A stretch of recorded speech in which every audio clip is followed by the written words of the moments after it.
आज शाम के वचन के मनन के लिए हम लोग निकालेंगे पहला यूहन्ना उसका 3रा अध्याय। First John chapter 3। पहला यूहन्ना उसका 3रा अध्याय 334 नंबर पृष्ठ पे आपको नए नियम में मिल जाएगा, 334 पे। पहला यूहन्ना उसका 3रा अध्याय और उसकी 20, 21 और 22वीं आयत को मैं आप लोग के मध्य पढ़ूंगा। First John chapter 3 versus 20, 21 and 22। यहां पर इस प्रकार लिखा है, क्योंकि परमेश्वर हमारे मन से बड़ा है और सब कुछ जानता है। हे प्रियो, यदि हमारा मन हमें दोष ना दे तो हमें परमेश्वर के सामने हियाव होता है, और जो कुछ हम मांगते हैं वो हमें उससे मिलता है, क्योंकि हम उसकी आज्ञाओं को मानते हैं और जो उसे भाता है वही करते हैं। जब हम पहला यूहन्ना में आते हैं और इसके 3रे अध्याय में पढ़ते हैं तो एक खास विषय, जो कि जिस विषय पे विश्वासियों के लिए प्रकाश डाला गया है, वो है मन, हमारा हृदय। परमेश्वर हमारे मन को जांचने वाला परमेश्वर है। जिस प्रकार हम यहाँ पर पढ़ रहे थे 20वीं आयत में, क्योंकि परमेश्वर हमारे मन से बड़ा है और सब कुछ जानता है। परमेश्वर हमारे मन से बड़ा है और सब कुछ जानता है। तो परमेश्वर जो है वो हमारे मन को जानने वाला परमेश्वर है। हमारा मन क्या सोचता है, क्या निर्णय लेता है, उसके हर बात के पीछे उसका उद्देश्य क्या है, इन सब बातों को परमेश्वर देखता और जानता है। ये परमेश्वर वो परमेश्वर है जिसने इस मनुष्य को बनाया, जिसने इस मनुष्य की सृष्टि करी। और हम उत्पत्ति में पढ़ते हैं कि परमेश्वर ने मनुष्य को अपने स्वरूप में बनाया। अपने स्वरूप में उसने आदम को एक मिट्टी का पुतला बना के और उसके अंदर अपने जीवन का श्वास, परमेश्वर ने अपने जीवन का श्वास फूंक दिया और लिखा है कि आदम जीवित प्राणी बन गया। ये परमेश्वर वो परमेश्वर है जिसने मनुष्य के एक एक अंग को रचा है और बनाया है। और उसका सबसे सेंसिटिव चीज जो है उसका हार्ट है, उसका दिल है। और परमेश्वर का वचन बोलता है कि परमेश्वर हृदय को बहुत अच्छे से जानने वाला है, मनुष्य के हृदय को, क्योंकि परमेश्वर हमारे मन से बड़ा है। हमारा मन परमेश्वर से नहीं, लेकिन परमेश्वर हमारे मन से बड़ा है और सब कुछ जानता है। क्या एक दिल कितनी बार धड़कता है, कितनी बार ब्लड को पंप करता है, क्या उसके फंक्शन होते हैं, कितने वाल्व होते हैं, कब कौन सा वाल्व ब्लॉक होता है, क्या होता है, सब प्रकार की जानकारी किसको है? परमेश्वर को है। क्योंकि परमेश्वर ने उस अंग को बना के मनुष्य के अंदर लगाया है। वो बहुत सारी चीजों को सोचता विचार करता है। तो परमेश्वर हमारे मन को जानने वाला परमेश्वर है। हमारा मन किस बात में, किस बारे में क्या सोचता है, क्या निर्णय लेता है, किन बातों को बोलता है, और उन बातों को जो बोलता है उसके पीछे हमारा क्या उद्देश्य छिपा रहता है, परमेश्वर सारी बातों को जानने वाला परमेश्वर। यानी कि परमेश्वर से मनुष्य का हृदय जो है वो छुपा हुआ नहीं। पर यहां परमेश्वर का वचन हमको ऐसे मन के बारे में बताता है जो परमेश्वर के निकट है। यहां पर जब हम पहला यूहन्ना 3रे अध्याय में पढ़ते हैं तो एक ऐसे मन के बारे में जिक्र किया गया है। परमेश्वर का वचन एक ऐसे मन के बारे में बता रहा है। पहले तो वो बोल रहा है कि परमेश्वर मन को जानता है, वो उससे बड़ा है। और उसके बाद हम देखते हैं कि ऐसे मन के बारे में बात हो रही है जो मन परमेश्वर के निकट है और हियाव या कॉन्फिडेंस के साथ परमेश्वर के सामने आता है।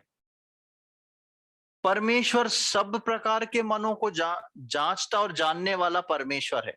कुछ लोग परमेश्वर की आराधना करते हैं क्योंकि वो पूरी तरह परमेश्वर के प्रेम से भरे हुए हैं, उनके मन से परमेश्वर का प्रेम उमड़ रहा है, वो मौका खोज रहे हैं कि कहां पर हमको परमेश्वर की आराधना करने का मौका मिले, परमेश्वर को धन्यवाद देने का मौका मिले। कुछ हृदय परमेश्वर की आराधना इसलिए कर रहे हैं कि हमारे साथ कुछ बुरा ना हो जाए, हमारे साथ सब ठीक ठीक रहे, सब लेवल में चले। कुछ हृदय परमेश्वर की आराधना इसलिए कर रहे हैं क्योंकि उनको लगता है कि दूसरे हमको देख के क्या सोचेंगे।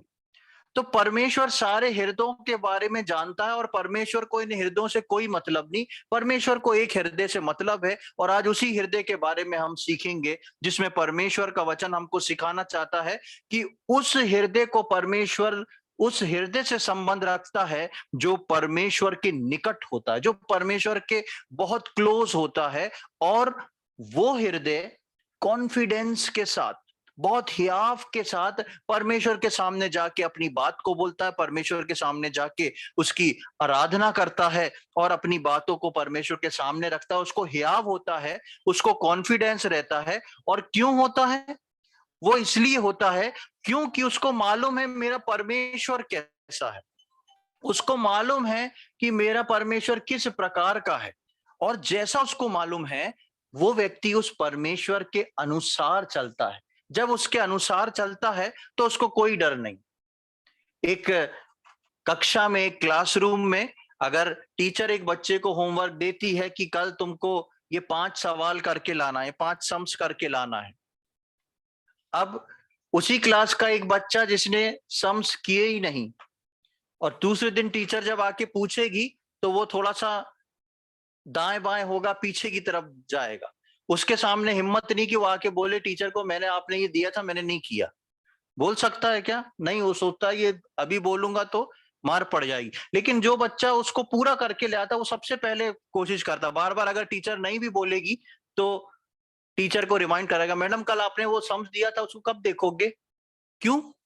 क्योंकि उसको पता होगा कि मैं करके आया हूं, इसलिए मेरे को डर नहीं है। इसी प्रकार परमेश्वर ऐसे हृदय के निकट है, या परमेश्वर ऐसे निकट वाले हृदय को ढूंढता है जिसके अंदर परमेश्वर के लिए कॉन्फिडेंस हो, जिसने जो परमेश्वर ने बताया वो करके बैठा है कि परमेश्वर मुझसे बात करे, परमेश्वर और बताए और क्या करना है। ऐसे हृदय के बारे में हम परमेश्वर के वचन में देखेंगे।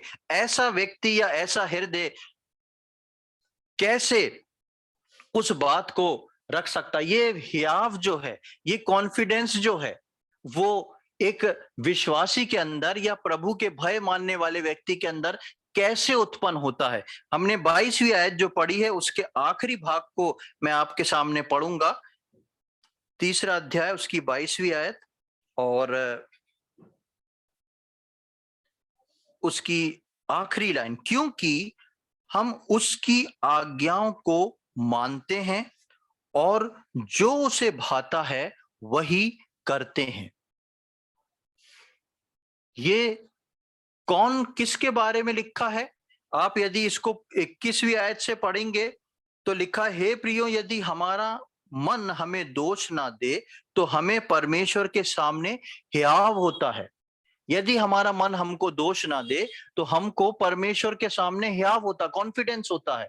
और क्यों होता है उसका कारण हम पढ़ते हैं कि क्योंकि हम उसकी आज्ञाओं को मानते हैं और जो उसे भाता है वही करते हैं। परमेश्वर को जो भाता है वो करना, और उसको करने करके परमेश्वर के निकट बने रहना, उसकी आज्ञाओं को मानना, कीपिंग हिज कमांडमेंट्स, उसके आज्ञाओं को अपने सामने रखना और उसको भाने वाला काम करना। ये 2 बातें हैं जो मनुष्य के हृदय को परमेश्वर के निकट लेके आती है और उसको ये हियाव देती है कि वो परमेश्वर के सम्मुख कॉन्फिडेंस के साथ, हियाव के साथ आ सके, क्योंकि वो उसको भाने वाला काम करता है। जिस प्रकार हमने 22 की आखिरी में पढ़ा, जो उसे भाता है वो करता है। परमेश्वर अपना वचन विश्वासियों को देता है और परमेश्वर निरंतर उनको चाहता है कि विश्वासी जो हैं एक एक लेवल जो है ऊपर बढ़ते जाए। कभी भी परमेश्वर नहीं चाहता कि विश्वासी जो है सीढ़ी से उतर के नीचे होते जाए। और उसके लिए परमेश्वर बताता है कि मेरे निकट ही आनंद की भरपूरी है और मेरे निकट ही सब कुछ है। इसलिए हमारा हृदय जो है वो परमेश्वर के निकट रहना और वो काम को पूरा करते रहना जो काम उसको भाता है। कई बार भाने वाले काम जरूरी नहीं है कि मुझको और आपको भाएं।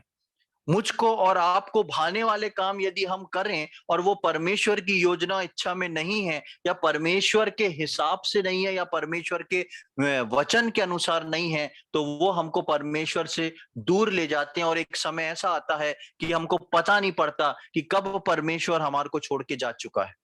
लेकिन यदि हम उन कामों को लगातार करते रहें जो काम परमेश्वर को भाते हैं, तो वो हमारे हृदय को उसके निकट रहने में सहायता करता है।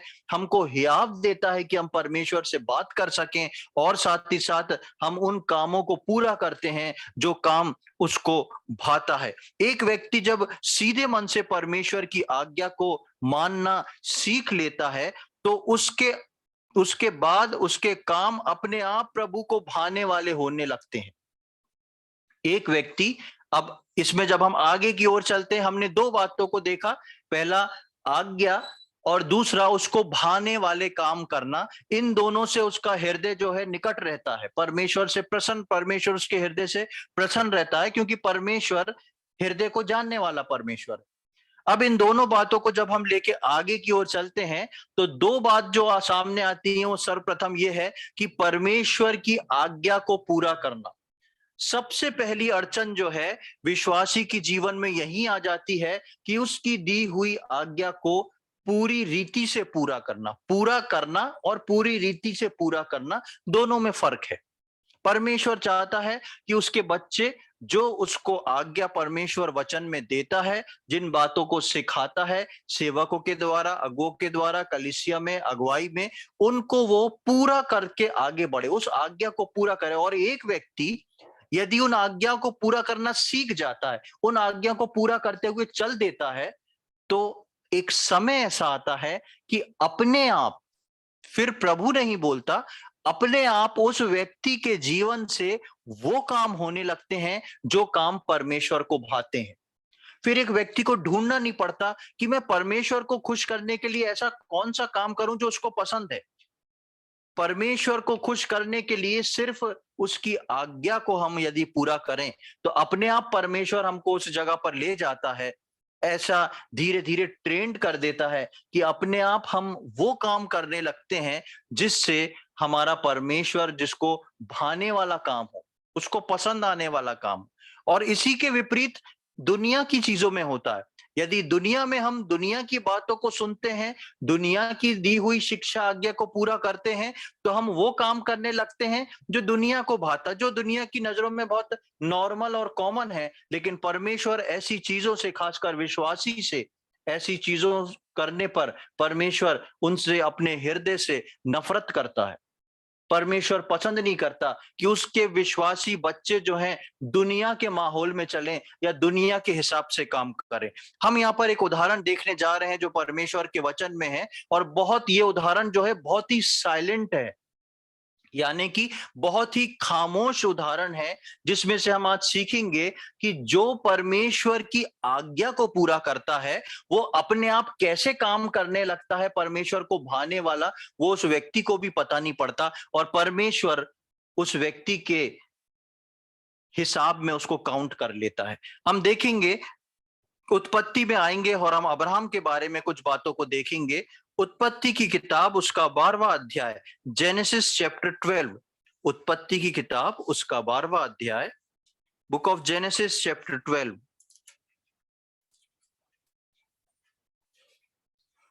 और उसकी पहली आयत को मैं आपके सामने पढ़ूंगा और 5वीं आयत को मैं आपके सामने पढ़ूंगा। उत्पत्ति की किताब उसका 12वां अध्याय और उसकी पहली आयत और 5वीं आयत।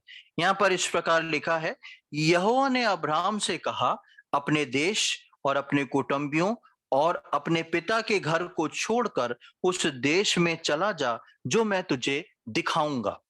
5वीं आयत, इस प्रकार अब्राहम अपनी पत्नी सारे और अपने भतीजे लूत को, और जो धन उन्होंने इकट्ठा किया था और जो प्राणी उन्होंने हारान में प्राप्त किए थे, वे सब को लेकर कनान देश में जाने को निकल चला, और वे कनान देश में आ गए। यहाँ पर हम देखते हैं 12वें अध्याय में परमेश्वर की आज्ञा है। 12वें अध्याय में परमेश्वर की आज्ञा है, और जब 12वें अध्याय में परमेश्वर आज्ञा दे रहा है, तब अब्राहम जो है वो परमेश्वर को उतना जानता नहीं, लेकिन अब्राहम इस बात को जानता है कि ये परमेश्वर है। और यहाँ पे 12वें अध्याय में जैसी परमेश्वर और अब्राहम की बातचीत होती है, 12वें अध्याय की पहली आयत में परमेश्वर अब्राहम को एक आज्ञा देता है, और लिखा, यहोवा ने अब्राहम से कहा, अपने देश, अपने कुटुंब और अपने पिता के घर को छोड़कर उस देश में चला जा जो तुझे मैं दिखाऊंगा। उस देश को जाने के लिए अब्राहम को एक आज्ञा दी। और अब्राहम जो है जिस जगह पर है, अब्राहम एक बहुत ही धनी मानी परिवार में है। अब्राहम कोई ऐसा वैसा नहीं है कि बंजारा है जिसको बोल दिया तो वो अपना सामान उठा के चला गया। अब्राहम जो है वेल सेटल्ड है उस जगह पर। लेकिन परमेश्वर जब अब्राहम को आज्ञा देता है, तो हम देखते हैं कि वो परमेश्वर से कुछ नहीं पूछता। और 5वीं आयत में हम देखते हैं कि जैसा परमेश्वर ने उसको कहा था, वो अपने परिवार को लेके, अपने भतीजे लूत को लेके वो चल दिया। और लिखा है 5वीं आयत के आखिरी में, और वे कनान देश में आ गए। परमेश्वर ने पहली आयत में बोला और 5वीं आयत में अब्राहम ने उसको पूरा किया। ये है परमेश्वर की आज्ञा को जैसा उसने बोला है वैसा पूरा करना। हम अभी पहला यूहन्ना के 3:22 में हमने पढ़ा कि हम उसकी आज्ञाओं को पूरा करते हैं और वो काम करते हैं जो उसको भाता है। और हम इस बात को सीखने जा रहे हैं कि जो परमेश्वर की आज्ञा को पूरा करते हैं, उनके जीवन से वो काम जो है अपने आप निकलने लगता है, अपने आप जो है पूरा हो जाता है। अब जिससे पहले हम आगे जाएं, हम देखेंगे कि आज्ञा क्या होती है। अब्राहम को परमेश्वर ने उस समय के हिसाब से एक आज्ञा दी थी, क्योंकि परमेश्वर ने अब तक उसको कनान नहीं पहुंचाया था। अब तक इजरायलियों को नाम नहीं दिया गया था, वो जनरेशन आई नहीं थी। परमेश्वर ने अब्राहम को एक जगह भेजा, वो परमेश्वर की आज्ञा थी। लेकिन नए नियम के विश्वासियों के लिए परमेश्वर की आज्ञा क्या है? नए नियम के विश्वासियों के लिए परमेश्वर की सारी आज्ञा जो है वो इस पवित्र शास्त्र में परमेश्वर के वचन में छुपी हुई। और वचन को पढ़ना, सुनना और उसके अनुसार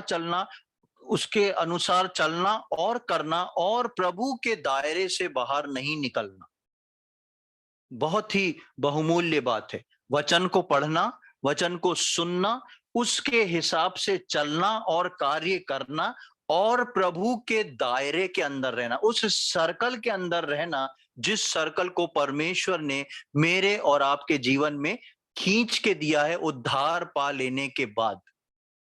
ये है प्रभु की आज्ञा को पूरा करना। परमेश्वर ने अब्राहम को आज्ञा दी, परमेश्वर मुझको और आपको प्रतिदिन भिन्न भिन्न प्रकार की, किसी को हर दिन, किसी को महीने में, हफ्ते में, साल में कई आज्ञाओं से अवगत कराता है। परमेश्वर बोलता है, देख तू ये जो कर रहा है ये ठीक नहीं है, इसको ऐसा नहीं वैसा कर, इस कार्य के लिए नहीं जा, इस कार्य के लिए जा। बहुत सारी चीजें परमेश्वर हमारे मन में डालता है, बताता है कि हम कौन सा कार्य किस प्रकार करें। और बहुत से बेसिक कार्य हमको परमेश्वर के वचन में मिलते हैं, जो परमेश्वर की स्पष्ट और सीधी आज्ञा है कि तुमको ऐसा करना है, तुमको ऐसा करना है। तो जिस प्रकार अब्राहम ने परमेश्वर की आज्ञा को पूरा किया, नए नियम में हम देखते हैं कि विश्वासियों के लिए जितनी भी आज्ञा हैं वो परमेश्वर के वचन में है। परमेश्वर के वचन को पढ़ना, सुनना, उसके अनुसार चलना और करना, और प्रभु के दायरे में रहना, विश्वासियों के दायरे के अंदर रहना, और विश्वासियों के समान बिहेव करना, ये भी बहुत बड़ी आज्ञा है। केवल दायरे में इसलिए नहीं रहना कि हम नाम के विश्वासी हैं, लेकिन इसलिए रहना कि वास्तव में हम अपने परमेश्वर पे घमंड करते हैं, हमको अपने प्रभु से प्रेम है, और हम उसके उस बलिदान की कद्र करते हैं। ये बातों को रखते हुए उस सर्कल के अंदर रहना, जिस सर्कल के अंदर परमेश्वर ने मुझको और आपको रखा है। अब्राहम आज्ञा पूरी करके चला तो अपने प्रभु को भाने वाले काम अपने आप उसके जीवन से होने लगे। अभी हमने उत्पत्ति में देखा कि अब्राहम को परमेश्वर ने बोला 12वें अध्याय की पहली आयत में कि तुम जाओ, और 5वीं आयत में हम देखते हैं कि अब्राहम चला गया। जैसा परमेश्वर ने बोला वैसा अब्राहम ने पूरा कर दिया। उसके बाद हम आगे देखते हैं कि वो कौन सा काम था जिसके लिए परमेश्वर ने नहीं बोला, लेकिन अब्राहम ने ऐसा काम किया जो परमेश्वर को भाने वाला काम था। हम देखेंगे उसका 7, 8 और 9, 12वें अध्याय की 7वीं, 8वीं और 9वीं आयत को हम पढ़ेंगे। उत्पत्ति अध्याय 12 और 7, 8 एंड 9। Genesis chapter 12 verse 7, 8, 9। तब यहोवा ने अब्राहम को दर्शन देकर कहा, ये देश मैं तेरे वंश को दूंगा। और उसने वहां यहोवा के लिए जिसने जिसने उसे दर्शन दिया था एक वेदी बनाई। और फिर वहां से आगे बढ़कर वो उस पहाड़ पर गया जो बेतेल के पूर्व की ओर है, और अपना तंबू उस स्थान में खड़ा किया जिसके पश्चिम की ओर तो बेतेल और पूर्व की ओर ए है। वहां भी उसने यहोवा के लिए एक वेदी बनाई और यहोवा से प्रार्थना की। देखिए, अगर आप देखेंगे तो परमेश्वर ने अब्राहम को एक जगह, एक स्थान दिखाया था कि तुमको वहां पर जाना है, और परमेश्वर बोलता है कि मैं जैसा जैसा बताऊंगा तुम वहां वैसे वैसे चले जाना। और अब्राहम परमेश्वर की बात सुन के निकल लेता है, क्योंकि परमेश्वर बोलता है उसको कि मैं तुम्हारे वंश को बहुत आशीषित करूंगा, उस जगह पर परमानेंट एक जमीन दूंगा और तुम्हारा वंश जो है आशीषित होएगा। और वहां पर अब्राहम जो है परमेश्वर ने जैसा बोला था वैसा चल देता है। और जब हम 7वीं आयत में आते हैं तो हम देखते हैं कि परमेश्वर उसको दर्शन देता है, परमेश्वर उससे बात करता है, और बात करते करते हम देखते हैं कि वो वहां पर उसके लिए एक वेदी बनाता है। अब्राहम जो है परमेश्वर के लिए एक वेदी बनाता है। परमेश्वर ने अब्राहम को जब जाने की आज्ञा दी थी तो अब्राहम से ये नहीं कहा था जहां जहां तू पहुंचेगा मेरे लिए एक वेदी बनाते जाना, लेकिन अब्राहम ने परमेश्वर के लिए एक वेदी बनाई। और क्यों बनाई, यहां पर 2 बार उस बात को दोहराया गया। यदि आप ध्यान से देखें 7वीं आयत को तो लिखा है 7वीं आयत के दूसरे भाग में, और उसने वहां यहोवा के लिए जिसने उसे दर्शन दिया था एक वेदी बनाई। पढ़ने वाला इस बात को आसानी से जान सकता है कि किसके लिए वेदी बनाई, लेकिन 2 चीजों को वहां पर मेंशन किया गया है। उसने वहां यहोवा के लिए पहली चीज, और दूसरा जिसने उसे दर्शन दिया था। दोनों जो हैं एक ही परमेश्वर को दर्शा रहे हैं। एक जिसने यहोवा, जिसने अब्राहम को दर्शन दिया, और जिसने यहोवा वहां पर उसी यहोवा के लिए उसने जिसने उससे बात करी थी उसके लिए एक वेदी बनाई। जिसने उसे दर्शन दिया था उसके लिए उसने एक वेदी बनाई। अब्राहम को परमेश्वर ने पहले आज्ञा दी थी और अब्राहम उस आज्ञा को पूरी करने के लिए निकल चलता है, लेकिन जब वो निकल के आगे आता है तो कुछ चलने के दौरान अब्राहम के मन में भी चलता है। और परमेश्वर ऐसे हृदय को पसंद करता है जो हृदय परमेश्वर के निकट है। अब्राहम चलते चलते इस बात को सीखता और जान गया। उसके मन में अपने परमेश्वर के लिए एक प्रेम उमड़ा। वो जान गया कि ये सच्चा परमेश्वर है, और अब्राहम के मन में इस प्रकार की अगुवाई हुई कि वो अपने परमेश्वर के लिए एक वेदी को बना के सामने रखे। और हम देखते हैं इसके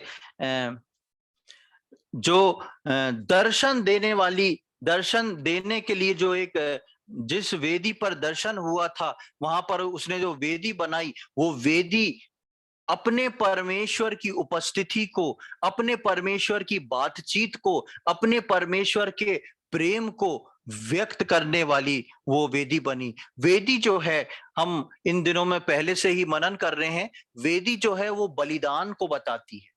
वेदी जो है बलिदान को बताती है, वेदी जो है आराधना को बताती है, और वेदी जो है प्रार्थना को बताती है। परमेश्वर नहीं बोला था, लेकिन अब्राहम ने मन में अब्राहम के मन में ये काम हुआ और उसने अपने परमेश्वर के लिए वेदी बनाकर उसकी आराधना करी। और आप देखेंगे यहाँ पर हमने दो बार पढ़ा, एक 7वीं आयत में और एक 8वीं आयत की आखिरी लाइन में लिखा है, वहां भी उसने यहोवा के लिए एक वेदी बनाई और अपने यहोवा से प्रार्थना करी। और आगे आप पढ़ेंगे तो जहां जहां अब्राहम जाता था परमेश्वर उससे बात करता था और वो उस स्थान पर एक वेदी बनाता था और परमेश्वर को धन्यवाद देता था। वेदी बनाना जो था उस समय आसान नहीं था।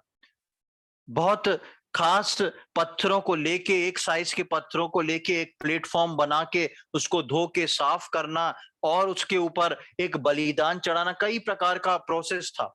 और वो आगे आपको मिल भी जाएगा, एक जगह पर लिखा है कि अब्राहम ने किस प्रकार बलिदान को चढ़ाया था। लेकिन वो प्रेम जो अब्राहम के अंदर आज्ञा मानने से उत्पन्न हुआ, उस प्रेम ने अब्राहम से वो काम कराया जो परमेश्वर को प्रसन्न करने वाला काम था। परमेश्वर की स्तुति और आराधना करी अब्राहम ने एक वेदी बना के। परमेश्वर ने अब्राहम को सिर्फ इतना बोला था कि मैं जो जगह दिखाऊंगा ना, तेरे को उस जगह पर जाना है। लेकिन जाते जाते जैसे जैसे परमेश्वर के दर्शन अब्राहम को मिलते गए, अब्राहम जो था वैसे वैसे परमेश्वर की वेदी बना के उसकी आराधना करता रहा, प्रार्थना करता रहा और बलिदान चढ़ाता रहा। ये है वो काम जो परमेश्वर को भाता है। और परमेश्वर सीधी रीति से नहीं बोलता, लेकिन जो लोग परमेश्वर की आज्ञा को मानते हैं, जो लोग परमेश्वर की आज्ञा को पूरा करते हैं, ये परमेश्वर का प्रेम है जो उनके हृदय से निकल के फ्लो होता है और वो अपने परमेश्वर पे घमंड करते हुए उसको धन्यवाद का वो बलिदान चढ़ाते हैं। सेम इसी रीति से आज हम आराधना के लिए हर संडे को जो यहाँ पर इकट्ठे होते हैं, उसके पीछे सबसे बड़ा कारण यही है कि हम अपने प्रभु यीशु मसीह को स्मरण करते हैं कि उसने हमारे लिए क्या किया। हम सब सुनते हैं इस बात को कि हम उसको अपने धन्यवाद का बलिदान चढ़ाएं, क्योंकि परमेश्वर चाहता है कि अब हम किसी जानवर को काट के उसका बलिदान नहीं चढ़ाएं, लेकिन हम अपने हृदय से निकलने वाले भाव का, अपनी सच्चाई का, उसका हम धन्यवाद चढ़ाएं। और इस रीति से हम इस वेदी के समान, ये एक वेदी है जो हमारे सामने है, जो हमको प्रभु यीशु मसीह जो हमारे लिए कुर्बान हुआ उसको बताती है, और हम उसको धन्यवाद का बलिदान चढ़ाते हैं अपने हृदय से। कोई हमको जबरदस्ती नहीं करता कि आपको धन्यवाद बोलना ही है तो बोलो। हम अपने हृदय से जब बैठते हैं, हम इस बात को जब स्मरण करते हैं, अपने आप हमारे मन से, आत्मा से ये बात निकलती है। ठीक इसी प्रकार परमेश्वर की जो आज्ञा पूरी करते हैं जीवन की दूसरी बातों में भी, ये केवल इस प्रभु बोध से या वेदी तक सीमित नहीं है, जीवन में और दूसरी बात से अपने आप हमारे जीवन से वो चीजें फ्लो होना शुरू होती हैं जो परमेश्वर को प्रसन्न करती हैं। और साथ ही साथ परमेश्वर का भय मानने वाले दूसरे लोग भी उसको समझते हैं और वो भी एक दूसरे से प्रसन्न होते हैं कि देखो ये परमेश्वर का जन किस रीति से प्रभु के लिए आगे बढ़ रहा है, कितना बलिदान, कितना योगदान देके ये व्यक्ति जो है परमेश्वर में आगे बढ़ रहा है। इस बात को यहाँ पर हम पहला यूहन्ना 3:22 में पढ़ते हैं, जिस बात को हमने देखा था अभी, कि हम उन आज्ञाओं को पूरा करते हैं और उन काम को करते हैं जो परमेश्वर को भाता है। परमेश्वर ने मुझको और आपको जो हृदय दिया है, परमेश्वर इस हृदय के पीछे सब कुछ चलने वाली चीजों को बहुत बेहतर तरीके से जान सकता है। हम मनुष्य दूसरे मनुष्य को धोखा दे सकते हैं, लेकिन हम कभी भी परमेश्वर को धोखा नहीं दे सकते, क्योंकि वो हमारे हृदयों को जानने वाला परमेश्वर है। और इसलिए यहाँ पर परमेश्वर बोलता है कि, परमेश्वर का वचन बोलता है कि यदि हम उसके वचनों को, उसकी आज्ञाओं को पूरा करेंगे, तो अपने आप हम अपने जीवन में उन बातों को पूरा करने लगेंगे जिन बातों को परमेश्वर हमसे चाहता है, या जो बातें परमेश्वर को भावती हैं। वापस हम पहला यूहन्ना में आएंगे जो हम पढ़ रहे थे, पहला यूहन्ना उसके 3 अध्याय में। पहला यूहन्ना के 3 अध्याय में अभी हमने 20, 21, 22वीं आयत में 3 बातों को देखा। सर्वप्रथम, परमेश्वर जो है हमारे हृदय को जांचता है, उससे कोई भी हृदय छुपा नहीं है। और दूसरा, परमेश्वर की आज्ञा। और तीसरा, वो काम जो उसको भाते हैं।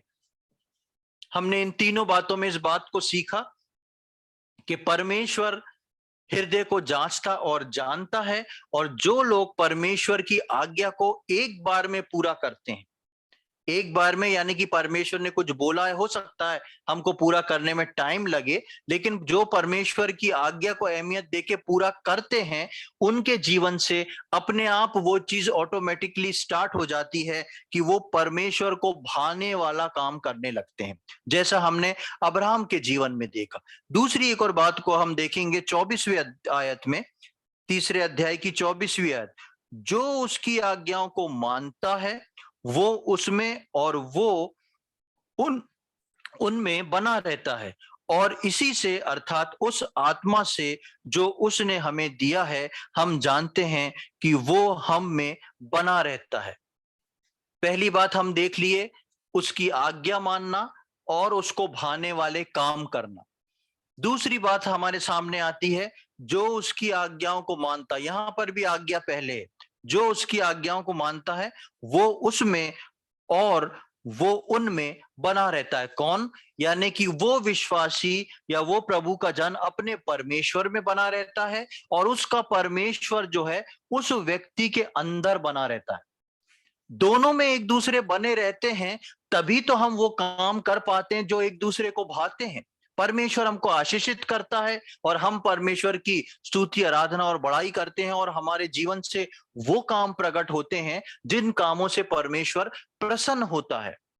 अन्यथा यदि हम सिर्फ उद्धार पाके बैठ गए और हम केवल संडे को आराधना कर ली, प्रभु भोज ले लिया, उसके बाद हफ्ते भर अपने अनुसार काम करें, तो हम कभी भी अपने ना तो आत्मिक जीवन में बढ़ पाएंगे, ना प्रभु को समझ पाएंगे। और जब प्रभु को नहीं समझेंगे तो मैं और आप कभी भी प्रभु में बने बने हुए नहीं रहेंगे।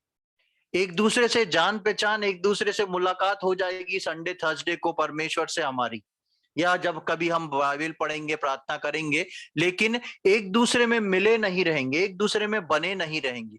और यदि बने नहीं रहेंगे तो परमेश्वर का वचन बहुत खास बात को इस बारे में बोलता है, उसको भी हम देख लें। यूहन्ना रचित सुसमाचार उसका 15वां अध्याय, gospel according to John chapter 15, यूहन्ना रचित सुसमाचार उसका 15वां अध्याय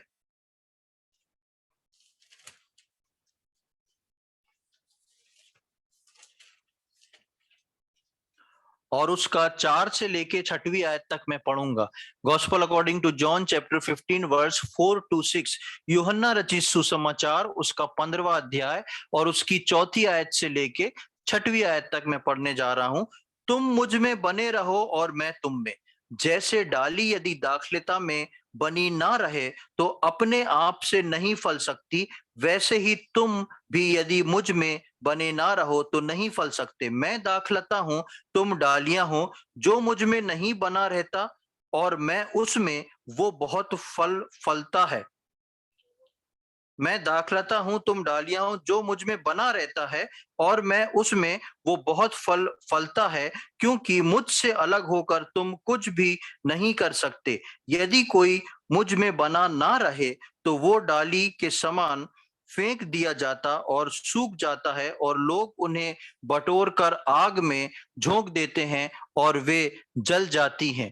यहाँ पर हम देखते हैं साफ तौर पे लिखा है कि जो प्रभु में बना नहीं रहता और जो प्रभु में बना रहता है, जो बना रहता है, सर्वप्रथम उसमें 4थी आयत में हम पढ़ते हैं कि तुम मुझ में बने रहो और मैं तुम में, जैसे डाली यदि दाखलता में बनी ना रहे तो अपने आप से नहीं फल सकती। सर्वप्रथम अगर एक विश्वासी के जीवन फलवंत नहीं है, उसके जीवन से फल नहीं निकल रहे हैं बाहर, तो सर्वप्रथम ये इस बात की पहचान होती है कि वो परमेश्वर के साथ एक नहीं है।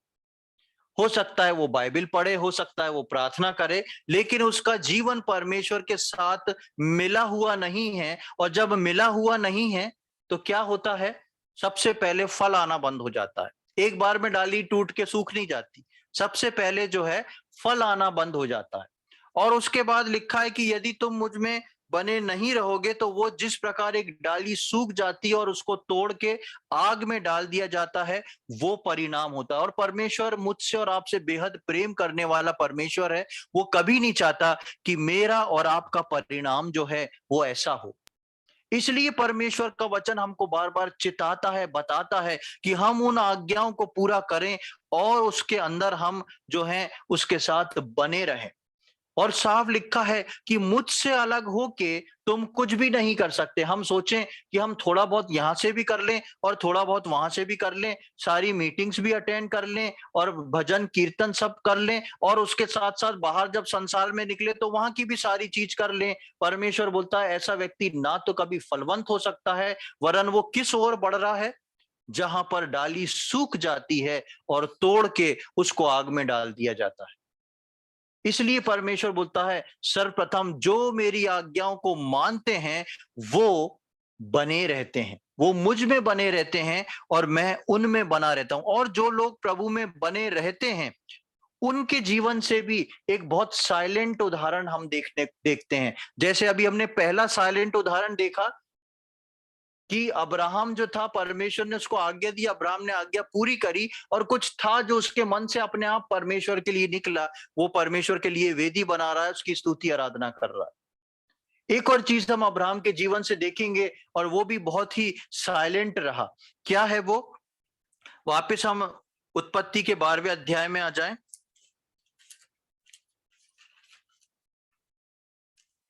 जेनेसिस चैप्टर 12, उत्पत्ति का 12वां अध्याय।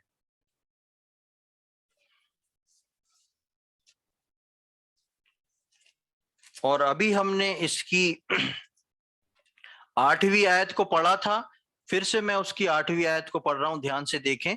जेनेसिस चैप्टर 12 वर्स 8, उत्पत्ति 12वां अध्याय उसकी 8वीं आयत। फिर वहां से आगे बढ़कर वो उस पहाड़ पर आया जो बेतेल के पूर्व में है, और अपना तंबू उस स्थान में खड़ा किया।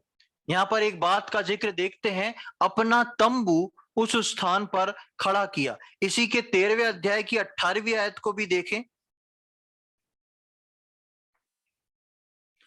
13वें अध्याय की 18वीं आयत, इसके पश्चात अब्राहम अपना तंबू उखाड़कर ममरे के बांज वृक्ष के बीच जो हेब्रोन में थे जाकर रहने लगा, और वहां भी यहोवा के लिए एक वेदी बनाई। यहां पर जब हम 12वें अध्याय की 8वीं आयत में पढ़ते हैं, उसने अपना तंबू वहां पर खड़ा किया। और जब 13वें अध्याय में आते हैं तो जिस जगह पर तंबू था वहां से उखाड़ के और आगे की ओर वहां जाके रहने लगा, और वहां पर भी वो एक तंबू में रहता है और परमेश्वर के लिए एक वेदी बनाता है। यह है परमेश्वर में बने रहने का दूसरा साइलेंट रीजन, दूसरा खामोश कारण जो परमेश्वर के लिए अब्राहम करता है। अब्राहम जो था एक मकान में रहने वाला व्यक्ति था। आप यदि 12वें अध्याय की पहली आयत को पढ़ेंगे जो हमने अभी पढ़ी थी, तो उसकी आखिरी भाग में लिखा है कि और अपने पिता के घर को छोड़कर उस देश को चला जा। यहां पर जिक्र है घर का। और आप इसके इतिहास को पढ़ेंगे तो अब्राहम जो था एक बहुत बड़े मकान में रहने वाला व्यक्ति था। यहां पर अब्राहम को जब परमेश्वर बोलता है निकल जा, तो वो निकलता है, और एक काम जो परमेश्वर उसको नहीं बोलता वो फिर से करता है। क्या? वो तंबू बना के रहता है।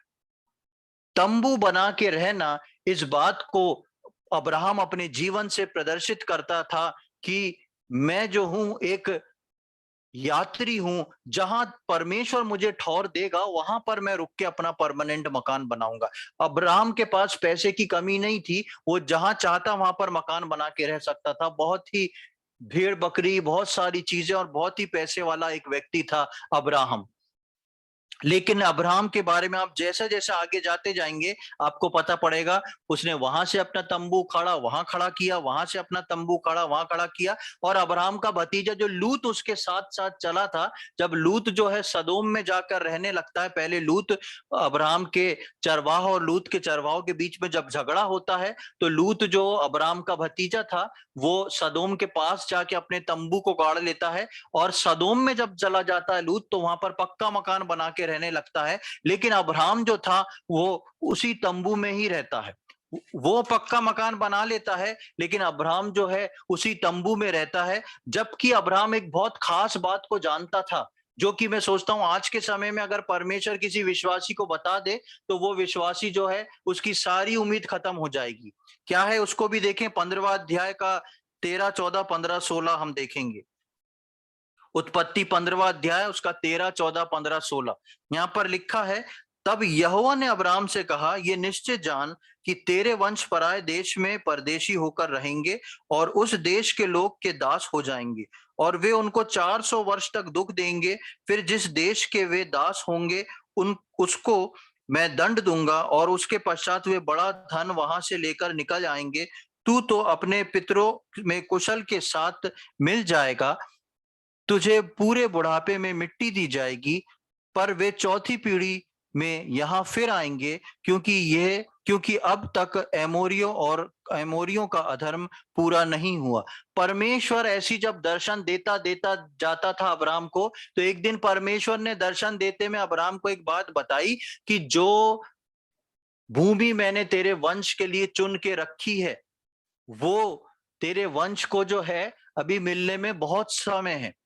लिखा है 430 वर्ष, 400 वर्ष लगभग बीत जाएंगे, वो लोग गुलामी में जाएंगे, गुलामी में से निकल के बाहर आएंगे, फिर मैं उनको छुटकारा दूंगा और होगा। और अब्राहम के लिए 15वीं आयत में लिखा, तू अपने पितरों में कुशल के साथ मिल जाएगा, तुझे पूरे बुढ़ापे में मिट्टी दी जाएगी। और 16वीं आयत में लिखा है, पर वे चौथी पीढ़ी में यहां फिर आएंगे।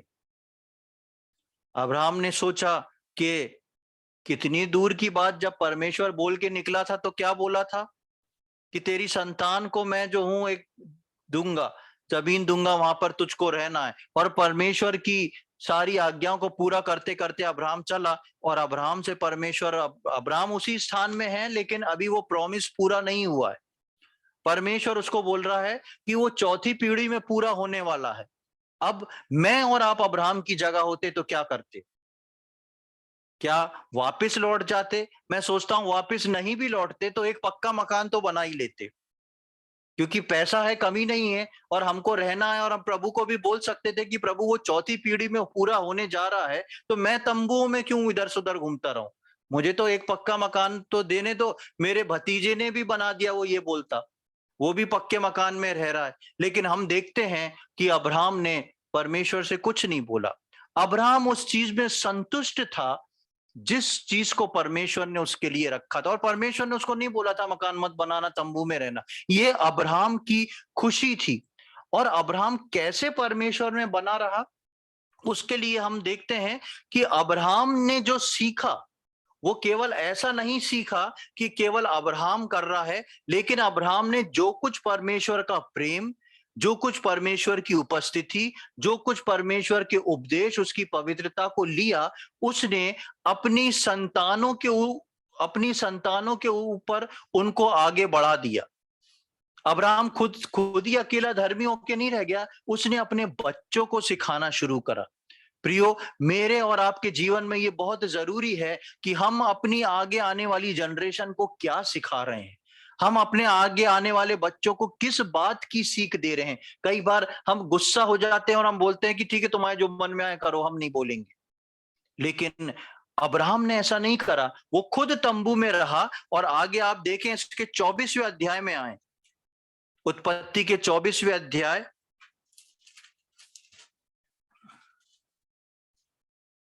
और उसकी 67th वर्ष, 67वीं आयत। उत्पत्ति 24वां अध्याय और 67 आयत 67, यहां पर लिखा है, तब इसहाक रिबका को अपनी माता सारा के तंबू में ले आया। यहां पर हम देखते हैं इसहाक जो अब्राहम का बेटा है, उसकी शादी हो गई और उसकी जो पत्नी आती है उसको इसहाक जो है, लिखा है, अपने माता के तंबू में लेके आया। यानी कि अब्राहम कायम कहां रहता था? तंबू में रहता था। और इसहाक का पूरा बचपना, पूरी जवानी के लेवल तक आ गया, उसकी शादी हो गई, लेकिन इसहाक भी कहां रह रहा है? तंबू में रह रहा है। क्यों रह रहा है? क्योंकि वो जानता है मेरा पिता किस परमेश्वर को जानता है, मेरे पिता का परमेश्वर कैसा है। मेरे और आपके जीवन में हमारी आगे आने वाली जनरेशन को ये सिखाना और बताना बहुत जरूरी है कि हम जिस परमेश्वर की उपासना करते हैं वो परमेश्वर कैसा है, और वो हमारे जीवन की गवाही के द्वारा ही उनको हम सिखा सकते हैं और प्रकट कर सकते हैं। हमारी गवाही अगर वैसी नहीं होगी, हम अगर परमेश्वर की आज्ञाओं को नहीं मानते और हमारी गवाही ऐसी नहीं होगी, तो हम कभी भी अपने बच्चों को इस बात का उदाहरण बन के उनके सामने नहीं खड़े हो सकते, ना बता सकते हैं। यहां पर हम देखते हैं कि ना केवल अब्राहम, इसहाक तो बोल सकता था कि बेशक परमेश्वर अब्राहम ने इसहाक को भी बताया होगा कि परमेश्वर ने क्या बोला, आगे समय में क्या होगा। हो सकता है इसहाक बोल सकता था कि पापा अब तो मेरी शादी हो रही, कम से कम मेरे लिए तो एक रूम का तो कमरा बनाने का इंतजाम कर दो, आपकी जिंदगी तो बीत गई, कोई बात नहीं, मैं आपके साथ ही रह रहा हूं, एक कमरा तो बनवा दो, पक्का तो रहे कम से कम। लेकिन अब्राहम ने इसहाक कुछ नहीं बोलता, और इसहाक के लिए लिखा है तब इसहाक रिबका को अपनी माता सारा के तंबू में ले गया। उसके आगे वो वहीं पर खत्म नहीं हुआ। इसके 25वें अध्याय की आप 27वीं आयत को देखें। 25वें अध्याय की 27वीं आयत, वहां लिखा है, फिर वे लड़के बढ़ने लगे और एसाव तो वनवासी होकर चतुर शिकारी खेलने वाला हो गया, पर याकूब सीधा मनुष्य था और तंबुओं में रहता था। ये कौन है एसाव और याकूब? ये इसहाक के बेटे हैं, ये इसहाक के बेटे हैं। और ये दोनों जिस अवस्था में इनका जिक्र है, ये दोनों जवान बेटे हैं। एक शिकारी है, बच्चा शिकार खेलने नहीं जाता है, एक शिकारी है, शिकार खेल रहा है जंगल में। दूसरा शांत प्रकृति का है, तो वो अपने घर में अपने तंबू में ही है। लिखा है कि और तंबुओं में रहा करता था। तब भी तब भी इसहाक जो था और ये उसका भाई एसाव जो था और याकूब जो था, सब तंबू में रहते थे। ये इनकी दूसरी जनरेशन, अब्राहम की दूसरी जनरेशन आ गई। और दूसरी जनरेशन तक इन लोगों ने ये नहीं बोला कि हमको मकान चाहिए। क्यों नहीं चाहिए? हमने पहला यूहन्ना के 3 अध्याय में पढ़ा, जो मेरी आज्ञाओं को मानते हैं वो मुझ में बने रहते हैं और मैं उनमें। और उसके हमने 22वीं आयत में पढ़ा था कि हम उन आज्ञाओं को पूरा करते हैं और उन कार्यों को करते हैं जो परमेश्वर को भाते हैं। प्रियो, अपने परमेश्वर को प्रसन्न करना, अपने परमेश्वर की आज्ञाओं को पूरा करना, अपने परमेश्वर की आज्ञा को पूरा करके वो भले काम अपने जीवन के द्वारा करना जिससे प्रभु प्रसन्न रहता है, और उसके साथ साथ उसमें बने रहना और वो हम में बना रहे, बहुत आवश्यक है। इन तीनों बातों को हमारे जीवन में एक विशेष दर्जा देना एक विश्वासी के लिए सोचना बहुत जरूरी है कि क्या मैं अपने प्रभु की आज्ञा को मान के पूरा करता हूं? क्या मैं उन आज्ञाओं को मान के वो भले काम अपने आप से मेरे जीवन में से निकल रहे हैं जो मेरे प्रभु को प्रसन्न कर रहे हैं? क्या मैं अपने प्रभु में बना हुआ हूं और मेरा प्रभु मुझ में बना हुआ है? प्रियो, हम इन सारी बातों पर विचार करें। हम यूं ही ऐसे ही वचन को सुन के ना चले जाएं, हम अपने मन में सोचें, हम अपने मन में विचार करें। जब हम रात में लेटते हैं अपनी आंख बंद करके, आप अपने मन में अपने शयन कक्ष में अपने लेट के आप इस बात को सोच के देखें कि मैं परमेश्वर की कितनी आज्ञाओं को पूरा कर रहा हूं, मैं उन कार्य को अपने जीवन से होने दे रहा हूं जिससे परमेश्वर को महिमा मिल रही है, या वो काम परमेश्वर को भा रहे हैं, और मैं क्या उसमें बना हुआ हूं और वो मुझ में बना हुआ है। अब्राहम के जीवन से हम बहुत सुंदर उदाहरण को देखने पाए कि किस प्रकार अब्राहम ने सबसे पहले आज्ञा को पूरा किया, उसके बाद उसने बिना कहे वेदी बना के प्रभु की आराधना करी, उसके बाद बिना कहे उसने तंबू में जीवन काटना ज्यादा पसंद समझा। क्यों? क्योंकि वो इस बात को मान लिया कि मैं परदेशी हूं।